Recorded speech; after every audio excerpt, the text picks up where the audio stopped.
Good morning, all of you. Today I will discuss about active and passive voice of present indefinite tense. Present indefinite tense को हम कैसे जो active से passive में change करते हैं, हमें एक्टिव और पैसिव वॉइस की बेसिक डिफरेंस की जानकारी होना ज़रूरी है। एक्टिव वॉइस में क्या होता है, सिंपल सी बात है बस।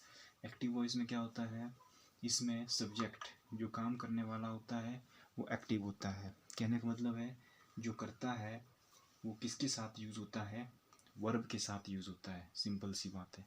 पैसिव वॉइस में इसमें जो सब्जेक्ट है वो एक्टिव नहीं होता है। कहने का मतलब है जो सब्जेक्ट है, जो काम करने वाला होता है, वो वर्ब के साथ या क्रिया के साथ यूज़ नहीं होता है। इतनी सी सिंपल सी बात है। बाकी हम देखते हैं एक्टिव वॉइस में। देखो, सब्जेक्ट वर्ब ऑब्जेक्ट, मतलब जो सब्जेक्ट है वो वर्ब के साथ यूज़ हो रहा है। लेकिन इससे पहले हमें कुछ रूल याद रखने होंगे। आई को हम मी में बदलते हैं, वी को अस में, यू को यू में ही रखते हैं, दे को देम में, ही को हिम में, शी को हर में, इट को इट ही रखते हैं। अगर कोई नाम यूज़ हुआ हो तो उसको नाम ही रखते हैं, सेम एज इट इज़। और इसमें वर्ब की हमेशा थर्ड फॉर्म का यूज़ किया जाता है पैसिव वॉइस में।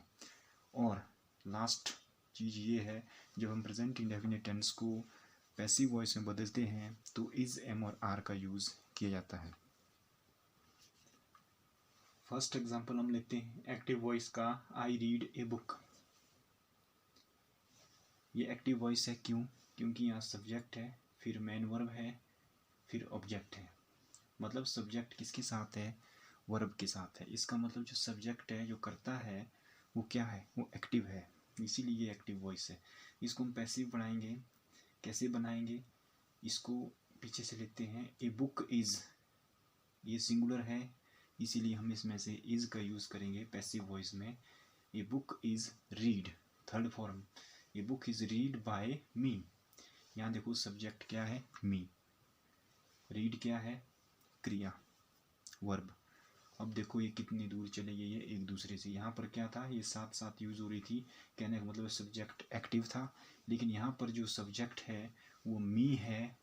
इसका मतलब वर्ब के साथ यूज़ नहीं हो रहा है, इसमें बीच में क्या है, बाय।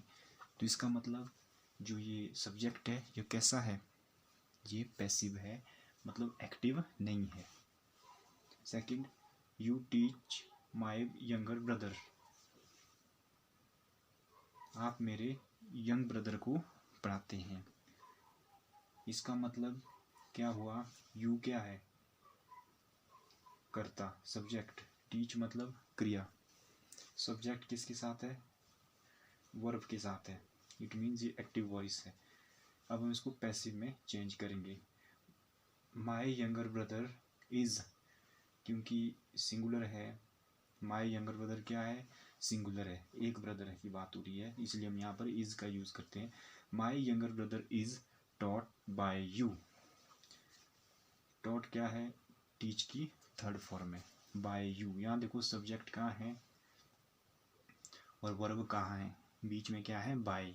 कहने का मतलब है जो सब्जेक्ट है वो जो है वर्ब के साथ यूज़ नहीं हुआ है, इसीलिए कहने का मतलब है कि यहाँ पर जो सब्जेक्ट है वो कैसा है, एक्टिव नहीं है, इसीलिए पैसिव वॉइस बन गया। नेक्स्ट लेते हैं, सोन rights to letter.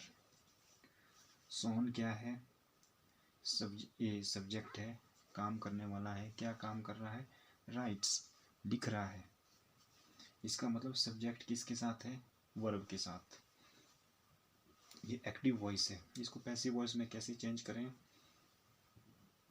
Two letters, to letter, ये क्या है, सिंगुलर है या प्लूरल, प्लूरल है, इसीलिए यहाँ पर इज, एम और आर में से आर यूज होगा। टू लेटर्स आर, राइट को हमेशा वर्ब की थर्ड फॉर्म यूज होती है पैसिव वॉइस में।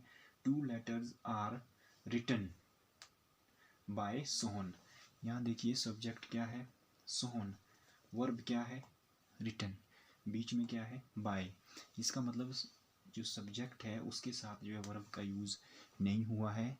कहने का मतलब यहाँ पर जो सब्जेक्ट है ये एक्टिव नहीं है, मतलब ये पैसिव वॉइस है। नेक्स्ट लेते हैं, the boy flies A kite. Boy क्या उड़ा रहे हैं, पतंग उड़ाते हैं। द बॉय, बॉय क्या है, सब्जेक्ट है, काम करने वाले हैं। क्या काम कर रहे हैं, फ्लाई, उड़ा रहे हैं। इट मीन्स यहाँ सब्जेक्ट और वर्ब साथ साथ यूज हुए हैं, इट मीन्स ये एक्टिव वॉइस है। अगर हम इसको पैसिव में चेंज करते हैं तो इस तरह से देखिए, ए काइट इज, ए काइट मतलब एक ही काइट है, सिंगुलर है, इसीलिए यहाँ पर इज का यूज हो रहा है। ए काइट इज फ्लाई, इसका मतलब फ्लोन, थर्ड फॉर्म का यूज होता है हमेशा पैसिव वॉइस में, किसी भी पैसिव वॉइस में। ए kite is phloem by the boy. यहाँ पर देखिए सब्जेक्ट बॉय है, द बॉय क्या है, सब्जेक्ट है, वर्ब क्या है, फ्लोन, उड़ाना। क्रिया और मतलब सब्जेक्ट जो है क्रिया के साथ वर्ब के साथ यूज़ नहीं हो रहा है। इट मीन्स यहाँ पर जो सब्जेक्ट है वो कैसा है, एक्टिव नहीं है, एक्टिव नहीं है, इसका मतलब कैसा है, पैसिव है। इसी तरह से हम जो है प्रेजेंट इंडेफिनिट टेंस को पैसिव वॉइस में चेंज करते हैं, एक्टिव से पैसिव में चेंज करते हैं। लेकिन हमें कुछ इन नियमों का ध्यान रखना होगा। और वर्ब की हमेशा थर्ड फॉर्म यूज़ की जाती है। और जब हम प्रेजेंट इंडेफिनिट टेंस को पैसिव वॉइस में बदलते हैं तो इज़, एम और आर का यूज़ किया जाता है। सिंगुलर होगा तो इज़, प्लूरल होगा तो आर। आशा करता हूँ कि आपको प्रेजेंट इंडेफिनिट टेंस को किस तरह से एक्टिव से पैसिव में बदला जाता है, एक्टिव वॉइस क्या होता है, पैसिव वॉइस क्या होता है, अच्छी तरह से समझ आ गया होगा। धन्यवाद।